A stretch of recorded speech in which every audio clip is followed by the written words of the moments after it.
John Anderson was the kind of man who commanded respect without even trying. As the CEO of a multi-billion-dollar technology company, he had built an empire that spanned continents. His name was synonymous with innovation, and his products were used by millions around the world. Despite all this success, John often found himself feeling disconnected from the heart of his business. He spent most of his days in meetings, signing off on strategies and dealing with high-level decisions. Rarely did he step foot into the places where the real work happened, the offices, warehouses, and service centers where employees interacted directly with customers. It wasn't that John didn't care. It was just that over time, he had grown accustomed to trusting reports and presentations rather than seeing things for himself. One evening, as he sat in his home office surrounded by stacks of documents and glowing screens, John stumbled upon something unusual. While reviewing employee feedback surveys, he noticed a recurring complaint. Customers were unhappy with the level of service they received at the company's service centers. Words like ignored, frustrated, and unhelpful jumped out at him repeatedly. At first, he dismissed it as isolated incidents. After all, no company could please everyone. But then he saw a comment that stopped him cold. A customer wrote, "I waited for 3 hours only to be told I needed to come back another day because no one could help me." This wasn't just dissatisfaction, it was neglect. And if there was one thing John prided himself on, it was ensuring his customers felt valued. Determined to get to the bottom of the issue, John decided to take matters into his own hands. Sitting alone in his office late at night, he came up with a plan. He would go undercover, not as the powerful CEO everyone knew him to be, but as an ordinary worker. The idea excited him. For years he had relied on second-hand accounts and data analytics to understand what was happening within his organization. Now he wanted to see it for himself. No assistants, no entourage, just him experiencing life on the front lines. He chose one of the busiest service centers in the city, a place notorious for long wait times and frequent complaints. If there was a problem, this location would surely reveal it. The next morning, John woke up earlier than usual. He stood in front of his mirror, staring at his reflection. Gone were the tailored suits and polished shoes that defined his public persona. Instead, he wore a simple button-down shirt and khaki pants, paired with a pair of years-old sneakers. He looked normal, almost unremarkable. To complete the disguise, he carried a fake ID badge labeled James Carter, along with a briefcase containing a notebook and pen. As he locked his house and climbed into his car, he couldn't help but feel a mix of nerves and anticipation. What would it be like to walk into his own company as a stranger? Would anyone recognize him? More importantly, what would he discover? When John arrived at the service center, he parked his car far away from the entrance to avoid drawing attention. Walking toward the building, he observed the steady stream of people entering and exiting. Some looked anxious, clutching folders or papers tightly in their hands. Others seemed resigned, scrolling through their phones while waiting in line. The energy outside was chaotic yet purposeful, a stark contrast to the calm orderliness of his corporate headquarters. Stepping inside, John was immediately struck by the noise. Phones rang incessantly, voices overlapped, and printers hummed in the background.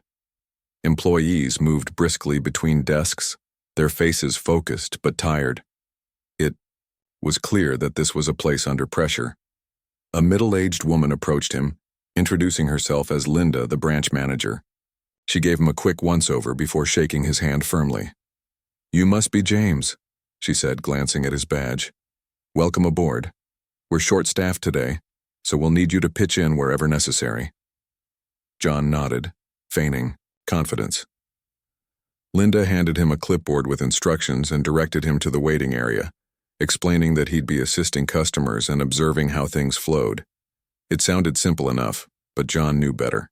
This was his chance to uncover the truth behind the complaints flooding his inbox. As he settled into a chair near the reception desk, John took note of his surroundings. The waiting room was packed, with rows of uncomfortable plastic chairs occupied by frustrated-looking individuals. A large digital clock hung on the wall, ticking away each passing second. Children fidgeted impatiently, parents whispered reassurances, and elderly customers stared blankly ahead, clutching their appointment slips. The receptionist, a young woman with bleached blonde hair and a distracted demeanor, sat behind a glass partition, occasionally glancing up from her phone to address someone. Most interactions were curt and impersonal. "Next," she called out every few minutes, barely looking at the person approaching her desk. John watched silently, taking mental notes. One man tried to explain his issue, only to be cut off mid-sentence. Another woman grew visibly upset when she was told her paperwork wasn't complete, despite having followed the instructions provided online. Each scenario played out like a scene from a poorly written play, predictable yet disheartening. Then curiosity got the better of John. Deciding to test the system himself, he approached the receptionist and introduced himself as James. "Hi, I'm here to assist with customer inquiries," he said politely. "Can you tell me which department handles urgent client files?" To his surprise, the receptionist barely acknowledged him. Without making eye contact, she waved him off dismissively. "Not my job," she muttered, returning her attention to her phone. John stood there for a moment, stunned. Was this really how his employees treated each other? He had expected professionalism, maybe even a hint of teamwork. Instead, he encountered apathy. Shaking off the awkwardness, he returned to his seat, feeling more determined than ever to figure out what was going wrong. Over the next hour, John continued observing the dynamics between staff and customers. He noticed small acts of kindness, like when a security guard offered directions to a lost visitor, but these moments were overshadowed by larger systemic issues. Employees seemed overwhelmed, juggling multiple tasks without proper support. Customers, in turn, grew increasingly agitated as their patience wore thin. One elderly gentleman began pacing back and forth, muttering about wasted time. A young mother struggled to calm her crying child while simultaneously arguing with a representative over a billing error. Everywhere John looked, he saw cracks in the foundation of his carefully constructed operation. What struck him most was the lack of communication. There was no clear chain of command, no effort to prioritize urgent cases, and certainly no attempt to empathize with the people sitting in the waiting room. It was as though everyone had accepted dysfunction as the norm. John realized that this wasn't just a matter of poor training or inadequate resources, it was a cultural problem. Somewhere along the way, the focus had shifted from serving customers to simply getting through the day. And as the CEO, he bore responsibility for letting it happen. By the end of his first shift, John left the service center with a heavy heart. He had set out hoping to gain insight into operational inefficiencies, but what he discovered went much deeper. The experience forced him to confront uncomfortable truths about leadership, accountability, and the human element of business. Driving home, he replayed the day's events in his mind, vowing to make changes, not just for the sake of his customers, but for the hard-working employees who deserved better. Little did he know, this was only the beginning of a journey that would redefine his entire approach to running a company. The next morning, John woke up with a sense of purpose he hadn't felt in years. For the first time, he wasn't thinking about quarterly earnings or shareholder meetings. Instead, his mind was consumed by the faces of the people he had seen the day before. The frustrated customers, the overworked employees, and the indifferent receptionist who seemed oblivious to the chaos around her. He couldn't shake the image of that elderly man pacing back and forth, muttering under his breath, or the young mother trying to soothe her crying child while holding onto a stack of papers. These weren't just faceless statistics. They were real people whose lives were being affected, sometimes negatively, by the company he had built. As he prepared for another day undercover, John reminded himself why he was doing this. It wasn't just about fixing problems. It was about understanding them from the ground up. When he arrived at the service center again, John noticed a subtle shift in the atmosphere. The waiting room was already filling up, even though it was still early. Employees hurried past him, clutching cups of coffee and looking like they hadn't slept much. There was an air of tension, as if everyone knew the day ahead would be long and grueling. Linda, the branch manager, greeted him briefly before disappearing into her office. She seemed distracted, glancing at her watch every few minutes and barking orders at anyone within earshot. John wondered how often she actually interacted with the customers or employees outside of crises. From what he could tell, her role seemed more reactive than proactive, a firefighter rather than a leader. This time, John was assigned to assist with phone calls. He sat at a small desk equipped with a headset and a computer screen displaying a queue of incoming inquiries. At first glance, the task seemed straightforward. Answer questions, provide solutions, and escalate issues when necessary. But as the hours passed, John quickly realized how overwhelming it could be. Calls came in non-stop, ranging from simple requests for information to complex complaints about defective products. Some callers were polite and patient, while others were irate, demanding immediate resolution. John did his best to stay calm and professional, but it wasn't easy. He found himself struggling to keep up with the volume of calls, let alone address each issue effectively. What surprised him most was the lack of tools available to handle these situations. The software on his computer was outdated and clunky, often freezing mid-call. Important documents were stored in different systems, requiring multiple logins and passwords that no one seemed to remember. When John asked a colleague for help locating a specific file, the response was a shrug and a muttered, "Good luck with that." It became painfully clear that the employees weren't ignoring customers out of laziness.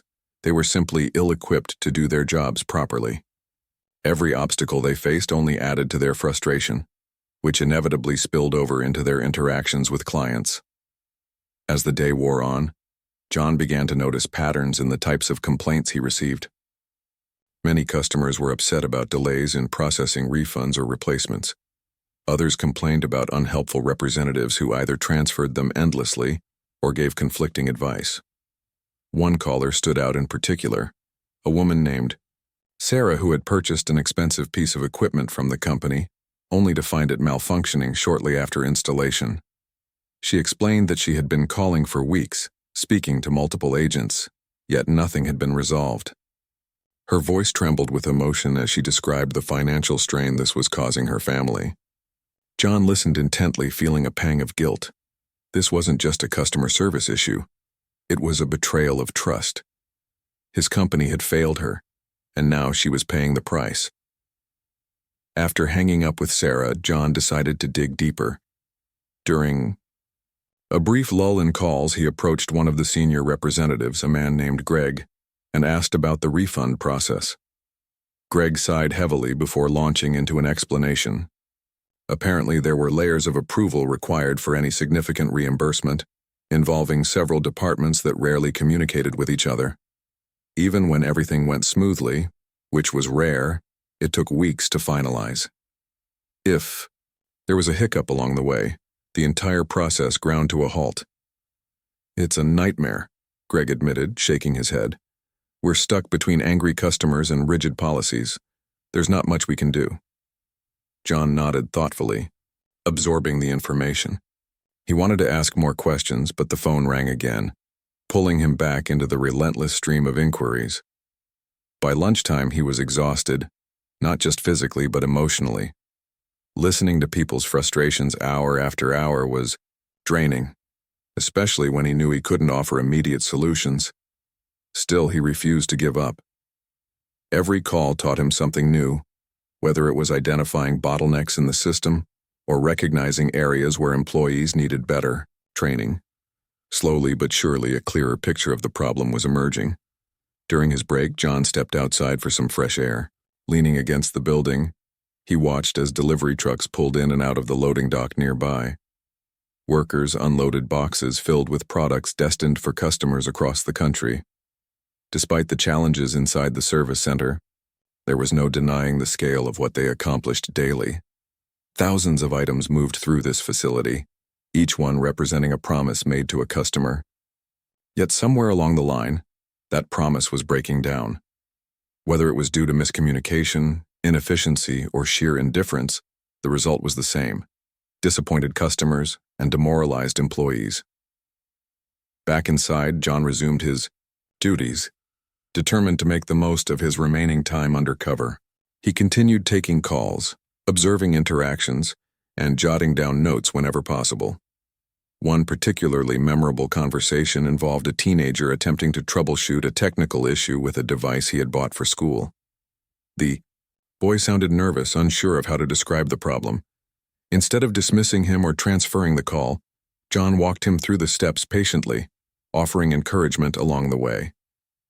When the issue was finally resolved, the relief in the boy's voice was palpable. "Thank you so much," he said sincerely. "You're the first person who actually helped me." Moments like these reminded John why he had started this company in the first place. It wasn't about profits or market share. It was about making a difference in people's lives. Somewhere along the way, that mission had gotten lost in the pursuit of growth and efficiency. Now, sitting in this cramped office surrounded by ringing phones and stressed-out colleagues, John understood that restoring that sense of purpose would require more than just policy changes. It would take a fundamental shift in mindset, from viewing customers as numbers to seeing them as individuals with unique needs and expectations. By the end of the day, John's voice was hoarse and his fingers ached from typing. As he packed up his things and prepared to leave, he reflected on everything he had learned. The experience had been eye-opening, to say the least. He had gone in expecting to uncover operational inefficiencies, but what he discovered was far more profound. The root of the problem wasn't technology or processes, it was culture. A culture that prioritized speed over quality, compliance over compassion, and short-term results over long-term relationships. Fixing it wouldn't be easy, but John knew it was necessary. For the sake of his customers, his employees, and the future of his company, he couldn't afford to ignore it any longer. Driving home, John replayed the day's events in his mind, piecing together the insights he had gained. He thought about Sarah, whose story highlighted the need for streamlined procedures. He thought about Greg, whose frustration underscored the importance of interdepartmental collaboration. And he thought about the teenage boy, whose gratitude reinforced the value of empathy in customer service. Each interaction had taught him something valuable, shaping his vision for the changes he intended to implement. Tomorrow would bring new challenges, but for now, John allowed himself a moment of quiet reflection. He had entered this experiment seeking answers, but what he found was a renewed sense of responsibility and hope. On the third day of his undercover journey, John arrived at the service center with a mix of anticipation and apprehension. The previous days had been eye-opening, but they had also left him feeling overwhelmed. He knew the problems ran deep, and solving them wouldn't be easy. Still, he was determined to keep pushing forward, to uncover every layer of dysfunction so he could address it head-on. As he walked through the doors, he noticed that the waiting room was already crowded, even though it was barely past opening hours. The air buzzed with restless energy, a mix of sighs, whispers, and the occasional outburst from frustrated customers. It was becoming clear that this scene played out daily, almost like a ritual no one dared question. This time, John was assigned to assist in the filing department, a task he initially thought would be mundane and uneventful. However, within minutes he realized how wrong he was. The filing system was chaotic, to say the least. Papers were scattered across desks, piled haphazardly in corners, or stuffed into overflowing cabinets that groaned under their weight. Employees darted back and forth searching for documents that should have been easily accessible. One woman frantically flipped through a stack of folders, muttering under her breath about missing invoices. Another man stood frozen, staring blankly at a computer screen as if willing it to produce the information he needed. John couldn't help but wonder how anyone managed to get anything done in such disarray. As he started organizing files, John began asking questions. He approached a young employee named Rachel, who looked frazzled but eager to help. "How long has it been like this?" he asked casually, gesturing toward the cluttered workspace. Rachel hesitated before answering, glancing around as if making sure no one was listening. "It's always been like this," she admitted quietly. "We've complained about it plenty of times, but nothing ever changes. Management says there's no budget for upgrades, so we just deal with it." Her words struck a chord with John. Budget constraints. That was news to him.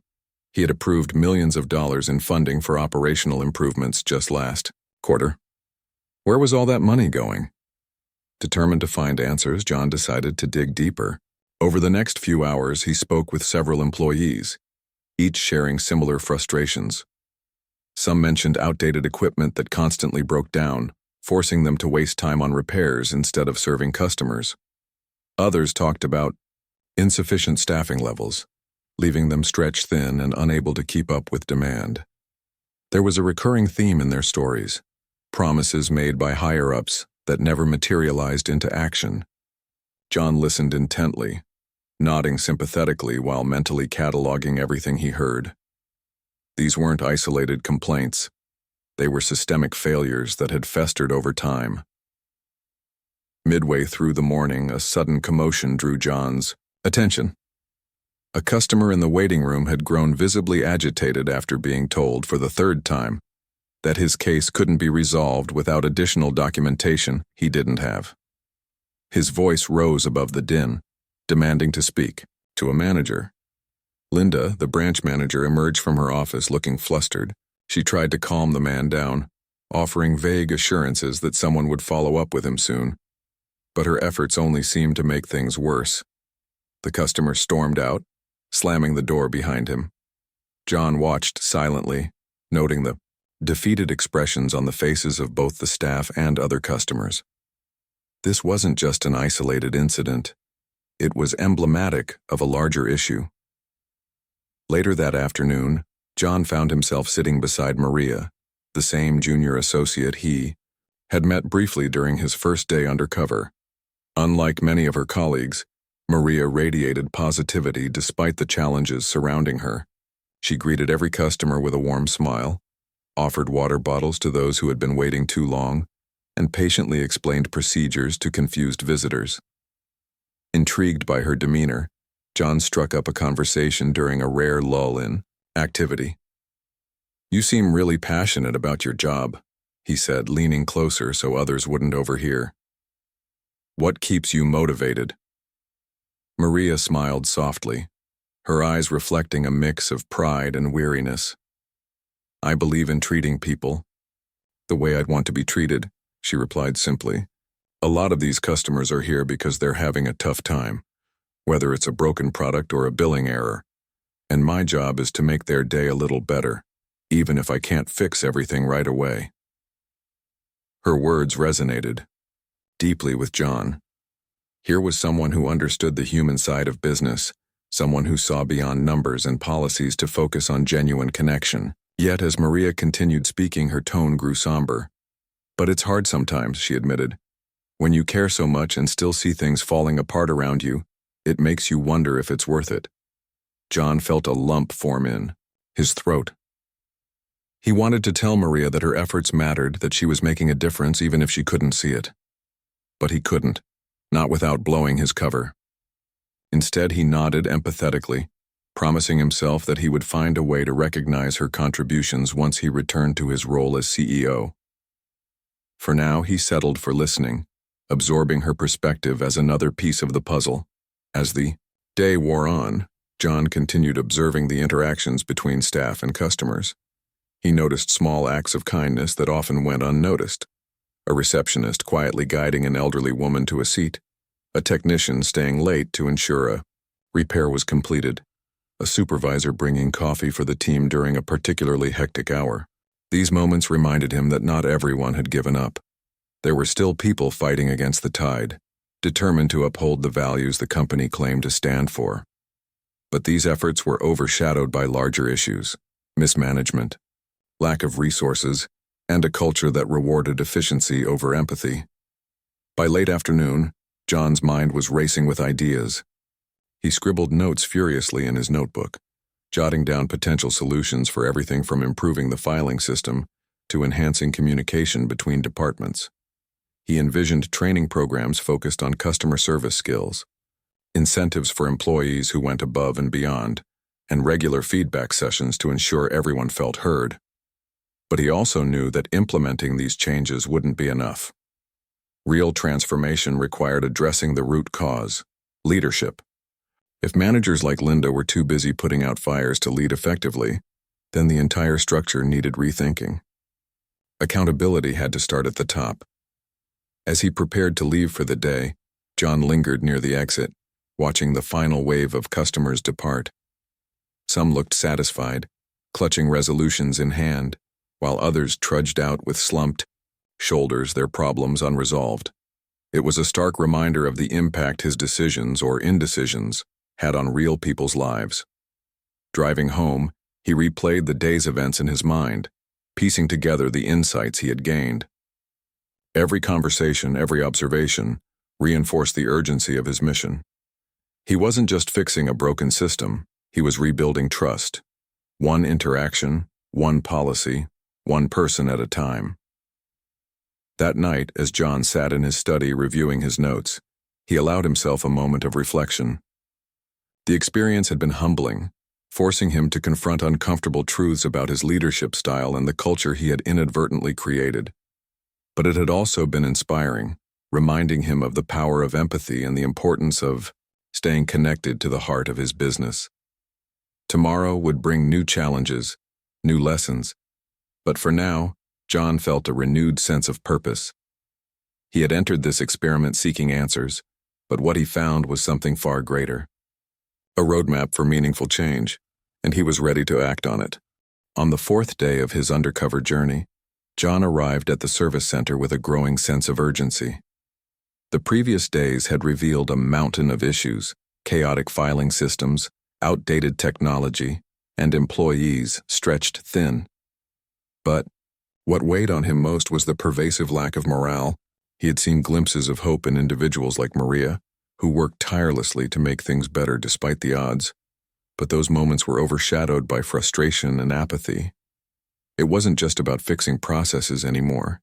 It was about reigniting a sense of purpose within the team. As he stepped into the bustling building, John resolved to dig deeper into the root causes of this cultural decline. This time, John was assigned to shadow Linda, the branch manager. He knew she was key to understanding how decisions were made, or not made, at the ground level. Linda greeted him curtly before diving straight into her routine. She spent the first hour buried in paperwork, occasionally barking orders at passing employees or answering calls with clipped responses. John observed quietly, noting how harried she seemed. Her desk was cluttered with sticky notes, folders, and half-empty coffee cups, creating an atmosphere of controlled chaos. Despite her sharp demeanor, there was something almost tragic about her, a woman clearly overwhelmed by responsibilities beyond her capacity. As the morning progressed, John accompanied Linda on rounds through the facility. They stopped briefly at various stations where she checked in with employees and reviewed pending tasks. However, these interactions felt more like interrogations than genuine conversations. "Why isn't this done yet?" she snapped at one worker sorting through piles of documents. "I don't have time for excuses." At another station, she scolded a receptionist for failing to update a customer's status in the system. Each encounter left the recipient visibly deflated, their shoulders slumping as they muttered apologies. John could see the ripple effect of her leadership style. It created fear rather than motivation, compliance rather than collaboration. Later that afternoon, during a rare quiet moment, John decided to broach the subject with Linda herself. Sitting across from her in her cramped office, he asked cautiously, "How do you manage everything? It seems like there's so much pressure on you." Linda sighed heavily, leaning back in her chair. For the first time, her tough exterior cracked, slightly. "It's exhausting," she admitted, rubbing her temples. "I'm constantly firefighting, dealing with complaints, chasing deadlines, trying to keep everyone happy. But no matter what I do, it never feels like enough." She paused, then added bitterly, "And when things go wrong, guess who gets blamed?" "Me?" John nodded sympathetically, sensing the weight of her burden. "Do you ever get support from higher-ups?" he ventured carefully. Linda let out a short laugh devoid of humor. "Higher-ups? They're too busy looking at spreadsheets and graphs to care about what happens down here. We're just numbers to them, a line item in their reports." Her words hit John like a punch to the gut. Here was someone working tirelessly to hold the operation together, yet feeling utterly abandoned by the very organization she served. He realized that part of the problem wasn't just mismanagement, it was disconnection. Leaders like himself were so far removed from the day-to-day realities that they failed to see the human cost of their policies.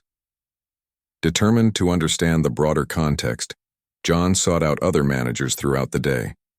He found that Linda's experience wasn't unique. Many supervisors expressed similar feelings of being overburdened and underappreciated.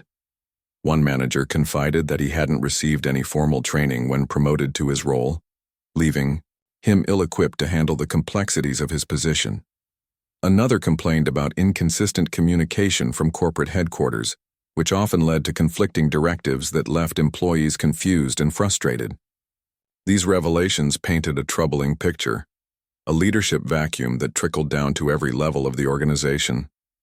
Meanwhile, John continued observing the impact of poor management on frontline employees. He noticed how small decisions, like assigning impossible workloads or micromanaging tasks, eroded trust and stifled initiative. Employees became hesitant to take ownership of projects, fearing retribution if something went wrong. Even well-meaning workers like Maria hesitated to voice concerns, worried they would be dismissed or penalized.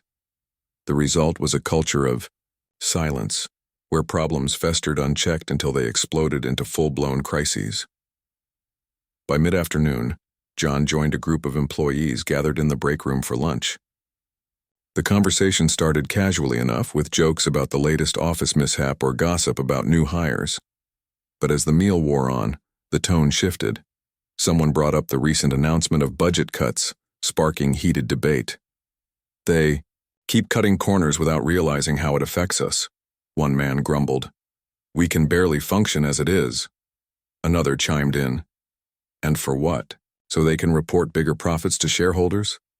What about investing in us, the people actually doing the work?" John listened intently, struck by the raw emotion in their voices. These weren't idle complaints. They were cries for recognition and respect. He realized that many employees felt disposable, treated as expendable cogs in a machine rather than valued contributors to the company's success. It was a sentiment he had heard echoed repeatedly during his time undercover, and it underscored the need for a fundamental shift in mindset, from viewing employees as costs to seeing them as assets. Later that evening, after returning home, John sat at his desk reflecting on the day's events. He thought about Linda, whose stress stemmed not from laziness but from inadequate support. He thought about Maria, whose kindness stood out because it was so rare. And he thought about the countless others caught in a system designed to prioritize efficiency over humanity. Each interaction reinforced the importance of leadership, not just as a title, but as a responsibility to inspire, empower, and uplift those around you. Inspired by what he had learned, John began drafting ideas for change. He envisioned town hall meetings where employees could voice concerns directly to senior leaders, fostering transparency and accountability. He imagined mentorship programs pairing experienced managers with newer ones, ensuring knowledge was shared rather than hoarded. And he pictured initiatives aimed at recognizing excellence, celebrating the hard work and dedication that often went unnoticed. These changes wouldn't happen overnight, but they were necessary steps toward rebuilding trust and restoring morale. As the night wore on, John allowed himself a moment of optimism. Despite the challenges ahead, he felt a renewed sense of purpose. This experiment had shown him the cracks in his company's foundation, but it had also revealed its potential for greatness. With the right leadership and a commitment to meaningful change, he believed they could transform dysfunction into opportunity. Tomorrow would bring new lessons, new obstacles. But for now, John felt ready to face whatever came next. He had entered this journey seeking answers, but what he found was a blueprint for transformation, one rooted in empathy, connection, and shared purpose. On the 5th day of his undercover journey, John arrived at the service center with a sense of determination that bordered on urgency. The past 4 days had been a whirlwind of revelations, each one exposing deeper layers of dysfunction within. the organization he had built. He had seen firsthand how poor leadership, outdated systems, and a lack of empathy created an environment where both employees and customers felt neglected. But what weighed on him most was the realization that these problems weren't isolated. They were symptoms of a larger cultural issue. As he walked through the doors, John reminded himself why he had started this experiment. Not just to identify problems, but to find solutions. Today, he was determined to focus on hope, the small acts of kindness and resilience that still existed despite the chaos. This time, John was assigned to assist in the technical support department, a role he hadn't yet experienced during his undercover stint. The team consisted of a mix of seasoned technicians and newer hires, all working together to troubleshoot issues for frustrated customers. At first glance, the setup seemed efficient enough. Rows of desks equipped with computers and headsets, each occupied by someone diligently handling calls.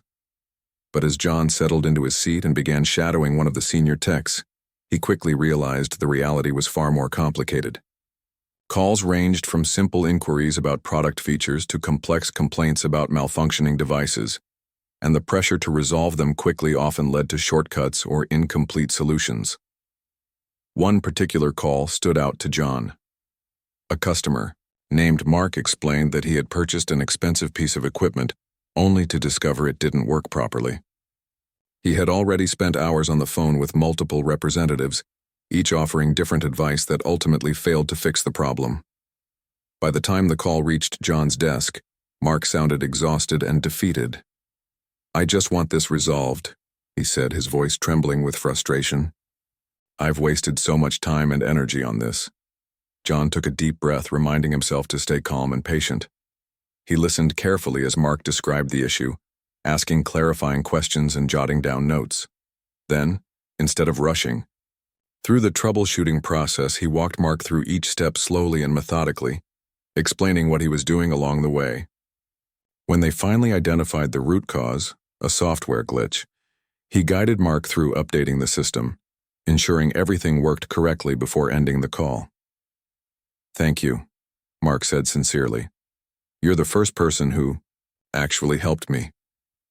Those words stayed with John long after the call ended, reinforcing the power of patience and empathy in customer service. As the morning wore on, John continued observing the dynamics within the technical support team.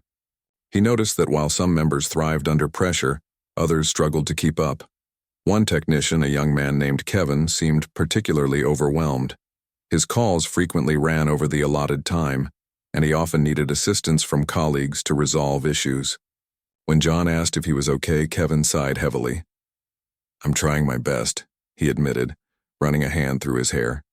"But there's so much to learn, and no one has time to teach me. I feel like I'm failing everyone."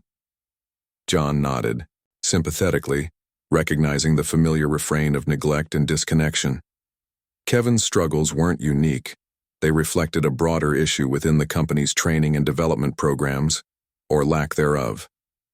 Employees were expected to hit the ground running without adequate preparation, leaving many ill-equipped to handle the demands of their roles. It was a recipe for burnout, high turnover, and ultimately, dissatisfied customers. Determined to address this gap, John made a mental note to prioritize mentorship and ongoing education in his plans for reform. Later that afternoon, John found himself sitting beside Maria again, the junior associate whose dedication had inspired him earlier in the week. This time, however, she seemed less optimistic than usual. "It's hard to stay positive when nothing changes," she confessed during a brief break. "I try to make a difference, but sometimes it feels like I'm shouting into the void." Her words resonated deeply with John, who understood exactly how isolating it could feel to fight against systemic issues without support. He wanted to tell her that her efforts mattered, that she was making an impact even if she couldn't see it. But he knew he couldn't reveal his true identity yet. Instead, he offered quiet encouragement, promising himself that he would recognize her contributions once he returned to his role as CEO. By late afternoon, John decided to take a more proactive approach. During a lull in activity, he gathered a small group of employees and initiated an impromptu brainstorming session. "If you could change one thing about how things work here, what would it be?" he asked, genuinely curious about their perspectives. At first, the group hesitated, unsure whether they could speak freely. But as John reassured them that their input was valued, the floodgates opened. Suggestions poured in, from improving communication between departments to creating clearer guidelines for resolving common issues. One employee proposed implementing a feedback loop where customers could rate their experiences, providing valuable insights for improvement. Another suggested regular team-building activities to boost morale and foster collaboration. Listening to their ideas, John felt a surge of optimism. These weren't just complaints, they were actionable solutions born out of lived experience. It was clear that the people on the front lines understood the problems better than anyone else. They just needed a platform to share their voices. Inspired by their enthusiasm, John promised to advocate for their suggestions, knowing that meaningful change required collective effort.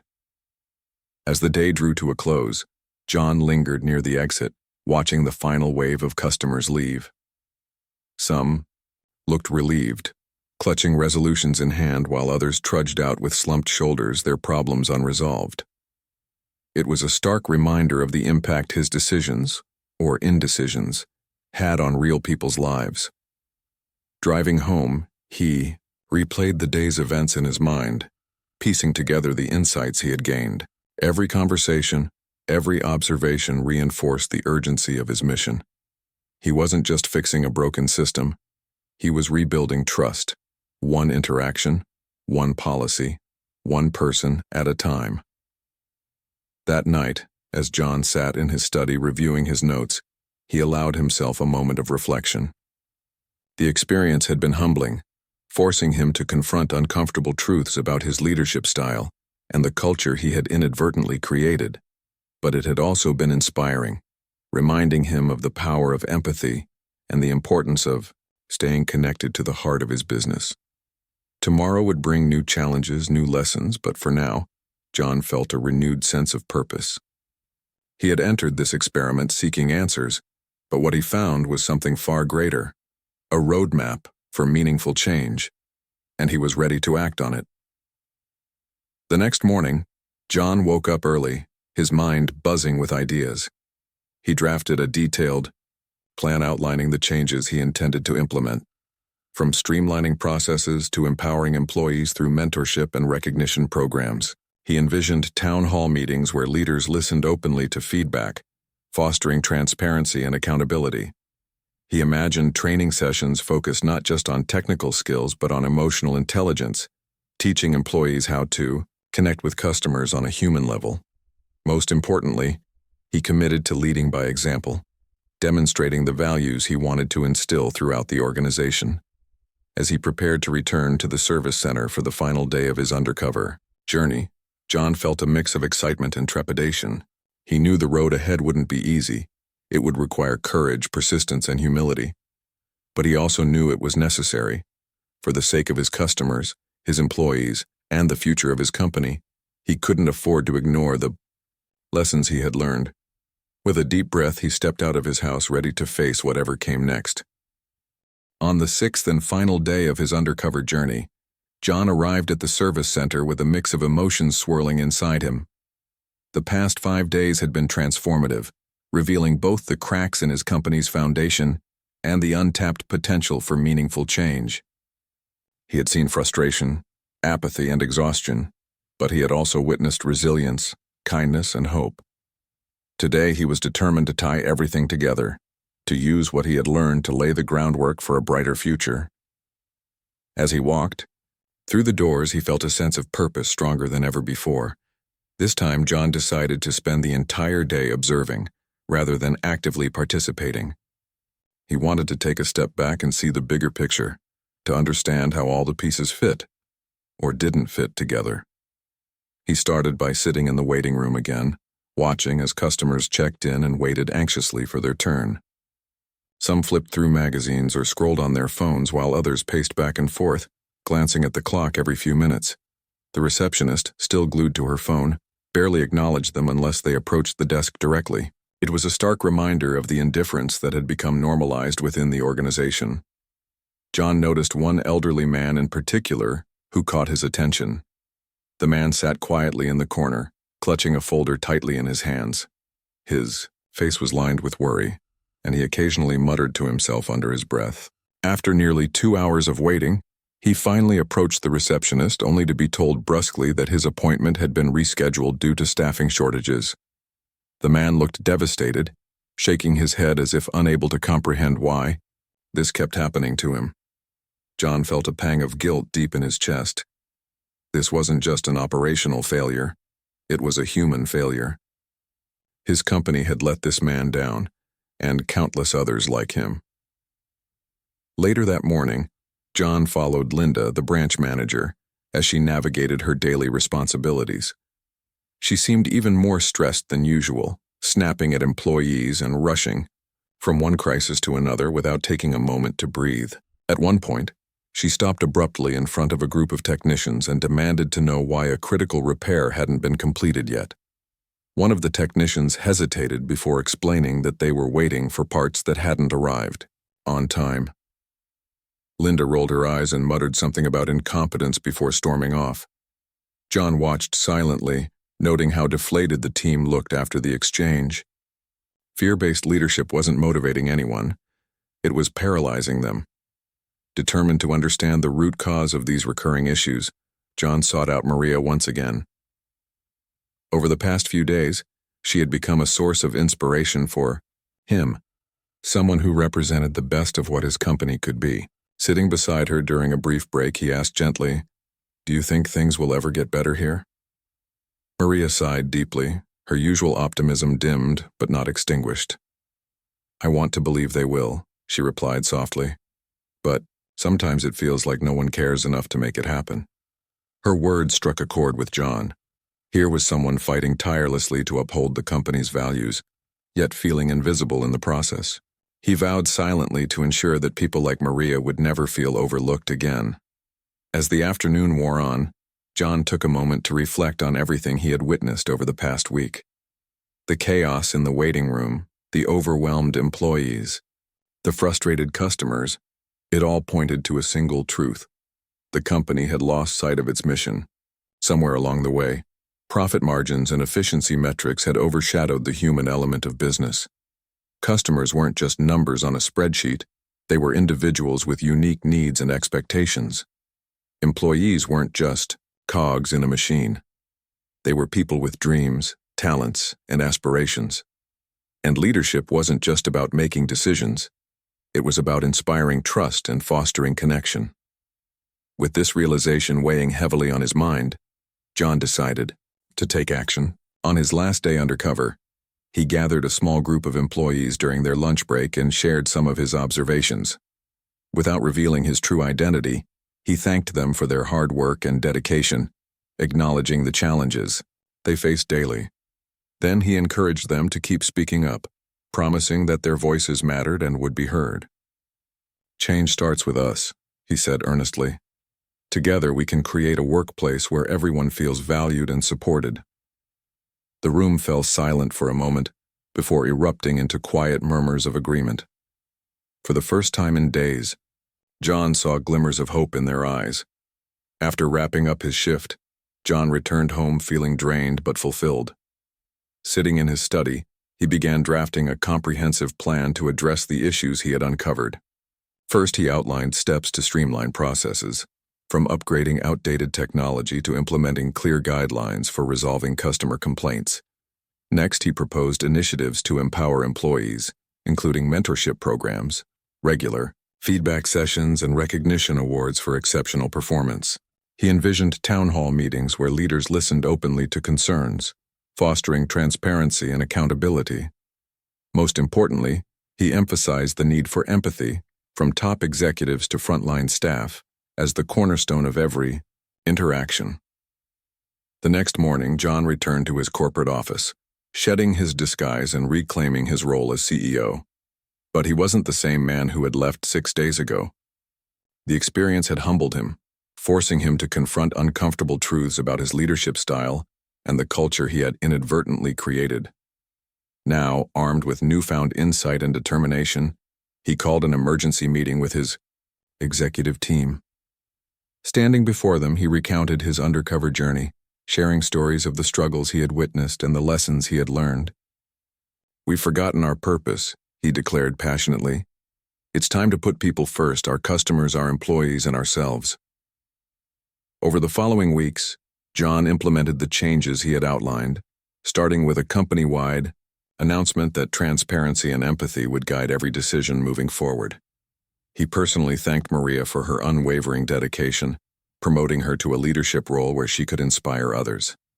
He also restructured management practices, ensuring that supervisors like Linda received the training and support they needed to lead effectively. Slowly but surely, the culture began to shift.